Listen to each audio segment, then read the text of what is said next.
What's going on, guys? Welcome back to, of course, yet another episode of SA3 TV, and as you can see behind me, my cls55 AMG.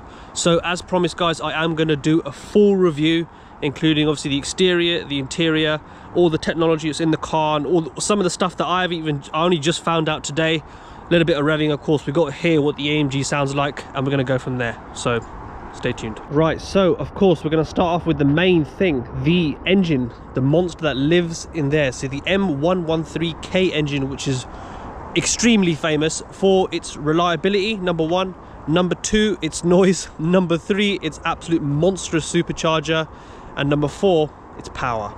So kind of covering the engine, that's kind of done. I don't really want to go too much in detail in terms of the engine, but let's kind of go from the exterior at the front.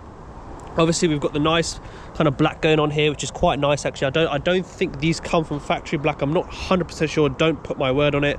Let's of course talk about the front splitter, which I have already damaged, as you can see, which is the reason why I'm not much of a fan of front splitters on any car, because they tend to go very quickly.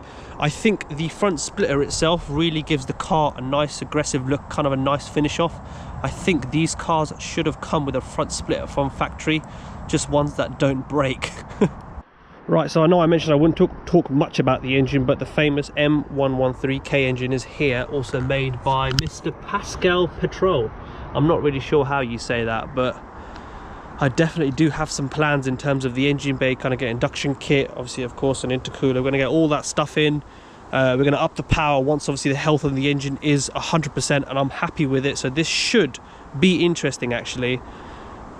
Who would have thought I would have owned one of these, eh? Right, so I'm going to talk about the elephant in the room. As you can see, the wheels. So the original wheels are 18s, but the owner, so the previous owner, has decided to put the C63 wheels, which are 19s, and I really honestly genuinely am convinced that these should have come out 19s from factory, because they look absolutely awesome.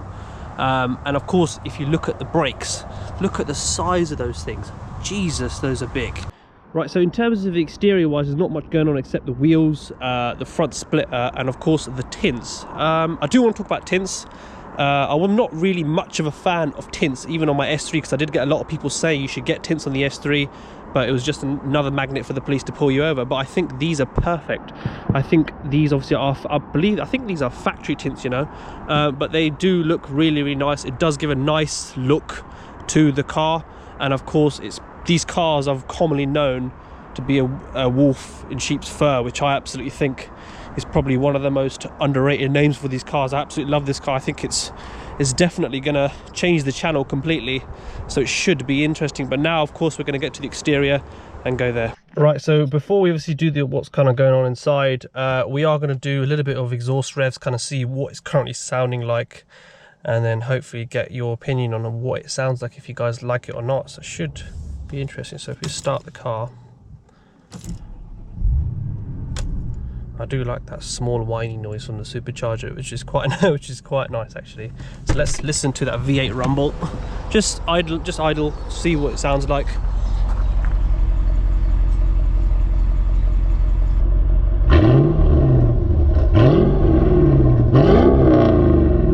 Right guys, so let me know what you think of the exhaust note. As you guys know, I'm pretty obsessed with, of course, noise. So I do think personally it does need a little bit more tweaking, which I will be planning very soon. So the current mods the previous owner has put is he's taken out the secondary decat and the resonator. So I think it could be a little bit louder.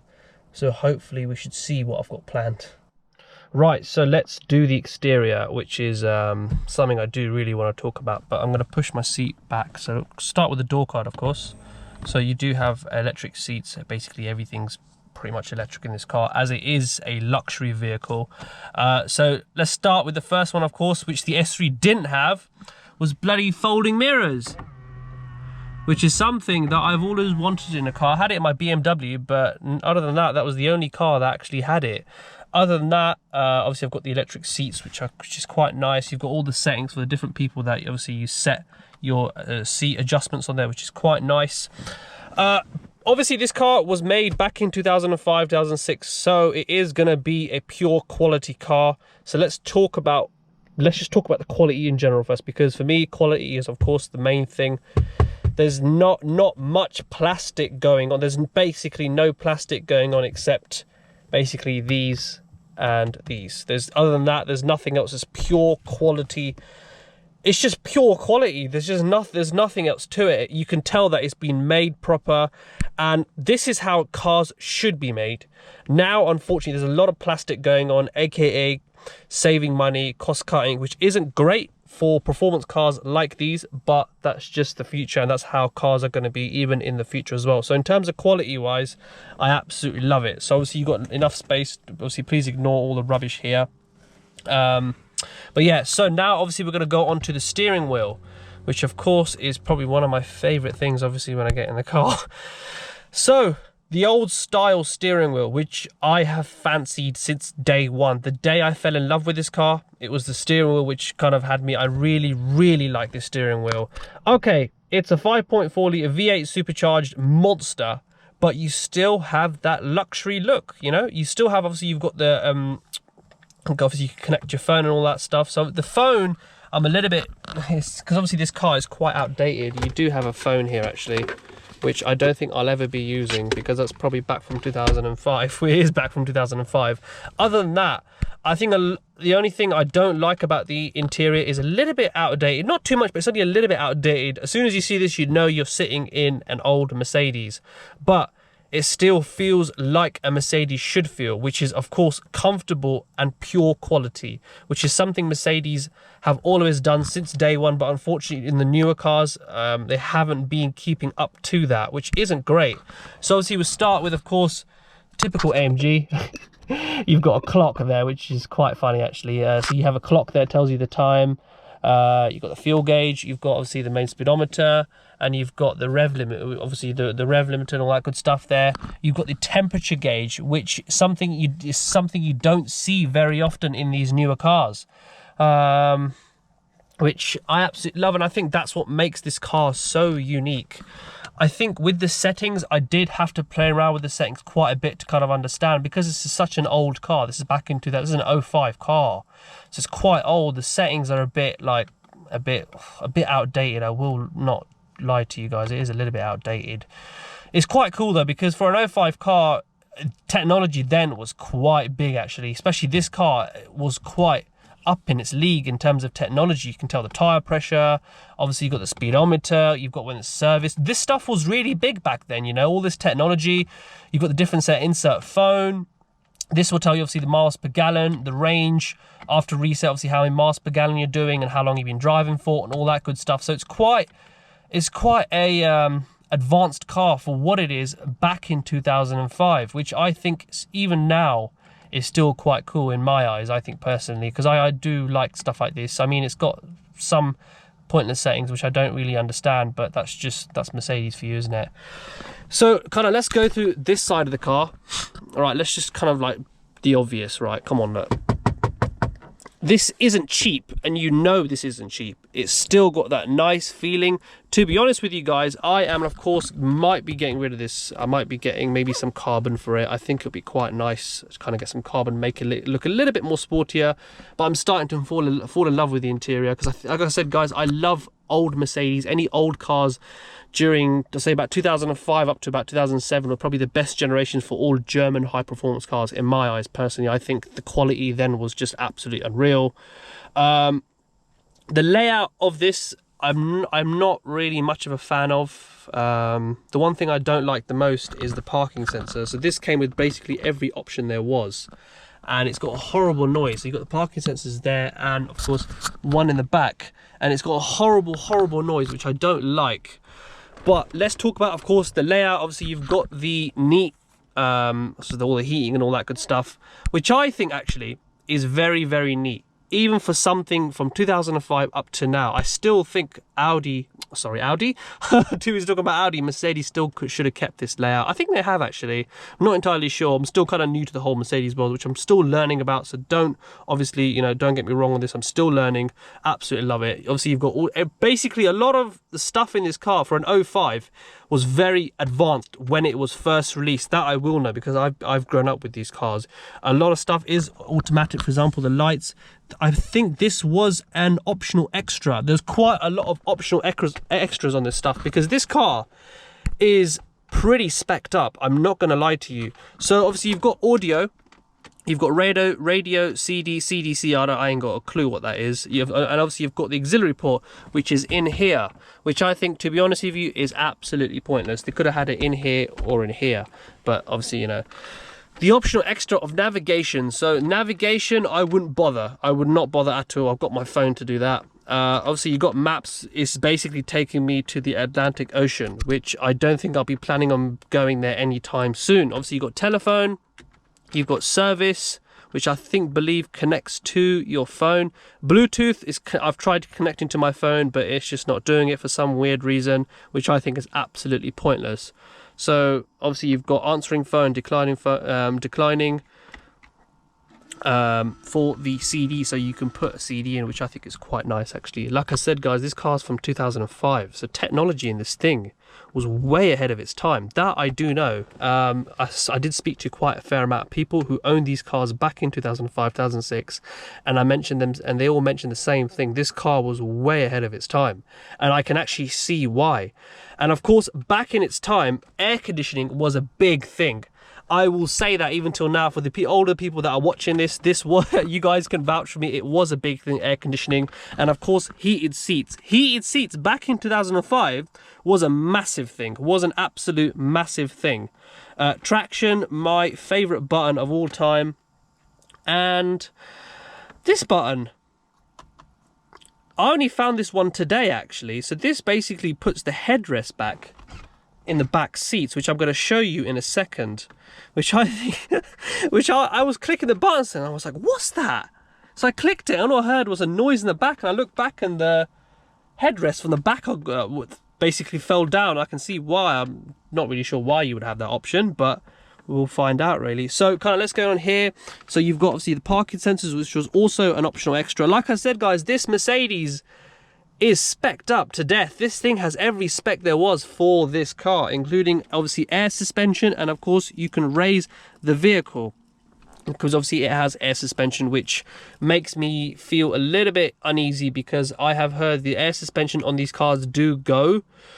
I'm not entirely sure in terms of mileage, but I know they are quite common to go. But some people have also said that they don't go. I think it's because obviously if you look at obviously the road conditions are not as bad in the UK compared to I think a lot of countries which these cars are at. So talk about the gear knob. So this, if some of you are probably wondering what this obviously bit is, so basically here you have an optional extra of keyless go, which I think a lot of people during that time weren't much of fans of, because obviously these cars, obviously anything keyless and old is guaranteed to get nicked. So I think this is a feature that I would not like in this car at all. That would put me off massively.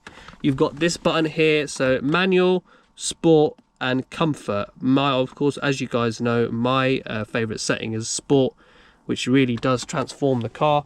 So talking about the air suspension, what this does is it just basically puts the suspension either in comfort, sport 1 or sport 2, basically stiffens the suspension, which I think is quite a nice feature. I think being a comfortable but still powerful car, I still think it's a very good feature to have.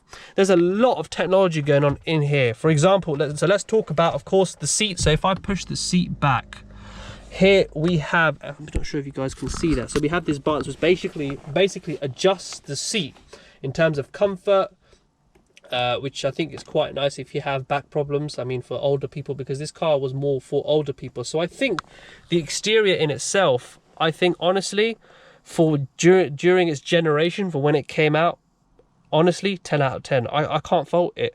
And I think, of course, so if we have a look at the interior, obviously you've got the beautiful AMG logo.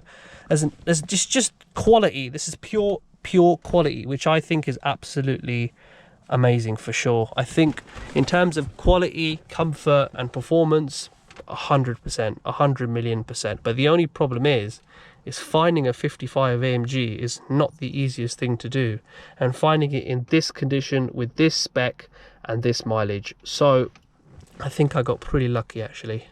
Right, so I'm hoping the light doesn't obviously mess up the camera, but let's kind of talk about the back. So this is the first time actually sitting in this back. So my friends have actually sat in the back before and they have said it's the most comfortable thing ever. What the best part is It's got bloody heated seats in the back. What the f? Oh my God, it's actually got heated seats in the back. I didn't believe my friend until now. I just noticed, oh my God, it's got heated seats in the back. That is so cool. I think this is the most ultimate mafia car there is. I think it's such a cool feature. Heated seats in the back, guys. I think that is so sick. So here you've got an ashtray, which I think a lot of people will need. I don't need that, of course. You've got a lot of space going on here as well. So let's talk about the back in general. So I've just got that covered there because it's all my stuff there. But let's talk about, this is supposed to be, ideally supposed to be a 5-seater, but it's a 4-seater. So let's kind of talk about what's happening. So this is obviously the first time being in the back. You've got quite a lot of space here. I didn't know that there's, oh. So in terms of practicality, guys, pretty good. Actually, you know what? Very good, actually. You've got a lot of space, a lot of basically storage compartments you can put a lot of stuff in. You've got this bit here, I'm not much of a fan of. I'm not going to lie to you guys, I don't like this at all. I think it kind of should have been separated or something. I don't know, it just shouldn't. I personally, I'm not liking this, but I think I'm going to end up falling in love with it very soon. So if we have a look here, you've got a lot of space here, charging port there for wherever you want to put as well. You've got obviously here, and of course I've got say one of these. I need to throw that out. Oh my God, I'm gonna throw that out actually. Horrible, horrible. So yeah, so obviously you've got quite a lot of storage going on, which I think is very, very cool. So now of course I'm gonna get to the boot, which I think which is probably what, if you're a mafia watching this video, I think you'll like this one actually. Right, so the cls55, or the CLS in general, is very commonly known to be owned by very high people. So you've got a lot of space going on in there. I mean, you've got all my rubbish in here and all that good stuff. I've got my supercharger oil and all my cloths and all that good stuff. So you've got quite a lot going on. I mean, you can fit quite a fair amount in here actually. And in terms of practicality wise, obviously you've got all that crap in there, which I do need to clean as well. I just haven't got around to it. So I think in terms of practicality wise, it's absolutely amazing. I can't fault it. I just can't fault the car. It's just too good, except that fuel. So other than that, in terms of a full review, well, not full review, we're not done yet, but I think it's I think it's definitely going to make quite a big impact on the channel for sure, and I'm really hoping it really does a good job.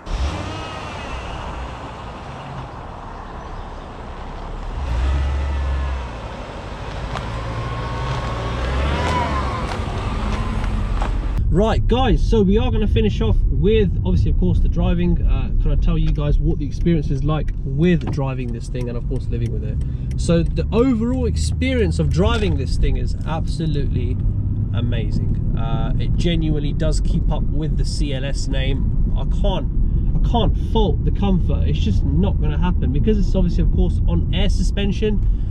It feels very, very good. It feels very light. The steering is very, very light, because in 2005 a lot of cars during that time where their steering was quite crap. I mean, old cars, what do you expect? But this thing genuinely keeps up to its name. I'm very, very impressed. I've owned the car for I think just under 3 weeks now, and I can't fault it. I cannot fault it. So the comfort and the overall general driving in terms of just the comfort itself is absolutely brilliant. I think if I could rate the just comfort setting, I'd say definitely 10 out of 10. And just realizing the fact that I have the suspension, so the air suspension is sitting in sport and it's still comfortable. So if we put it in comfort now, you can feel of course the car go up and it just becomes softer, which I absolutely love. I think that's what the newer cars, aka the newer Mercedes, the newer Audis, the newer BMWs should be doing. I think these newer cars have seriously lost that touch in terms of quality and the cool features that they used to have back in 2005, 2006. I mean, it moves as well, really, really well. I mean, it's fast. It is so quick for a car. I think it's a little bit over 2 tons. it's fast. I mean, seriously, I was not, okay, to be fair, I wasn't expecting it to be that quick actually. That's impressive. In comfort, it's my favorite setting. Fits all boxes in terms of if you want to have a little bit of fun, slam it in sport. If not, just leave it in comfort. You can still have a lot of fun with this car in pretty much all the settings. So if we put it into sport, so it's now in manual, so if we put it into sport, what it will do is it will hold the revs longer, and obviously, of course, we're going to stiffen up the suspension as well, so we put it back into sport and you can feel the car just a little bit, and it just, now of course the suspension feels stiff, the steering feels a bit more heavier than it usually does. Of course, in sports setting, that's what it does. I think back in its generation, this was a big thing. Oh, this is what I'm saying. You put your foot down for a second and you're gone. And even though the traction's on, the traction is on, guys. So if you put it back into comfort, obviously let it go up a gear. Honestly, this thing is a monster. I do need to get the gearbox serviced as soon as possible because it's a little bit sluggish, you can tell. But other than that, I can't fault the driving. I cannot fault the driving at all. I absolutely love it. I think it's what I need. I think after 2 or 3 years owning my S3, which I think, don't get me wrong, I enjoyed every single second with that thing, from starting it to letting alarms off to it pissing off neighbors, to now, of course, owning something that is just, it's just so nice. It's just so nice in general. Absolutely, just, there's no other word for it for just to be nice, because the fact that you can drive it as a luxury car, but then not only that, you can also drive it as an absolute lunatic. You know, it fits every single box and you can have a lot of fun with this car. I mean, it moves what it is. So I'm very, very impressed. I hope I haven't dragged that along, but there's not enough words to kind of describe this car, but a complete utter psychopath. This car is a psychopath. It's very bipolar. But yeah, guys, I hope you guys enjoyed. Make sure to smash that subscribe button. I really hope that you guys kind of enjoyed this video. This video is going to be quite long. Obviously, it's a full review video, kind of revs and all that good stuff. But other than that, I hope you guys enjoyed. Of course, make sure to smash that subscribe button. And of course, stay tuned for more weekly episodes, as I will be uploading a little bit more than I usually do. The reason being is, of course, a new car. I want to experiment. I want to learn a little bit more about this car.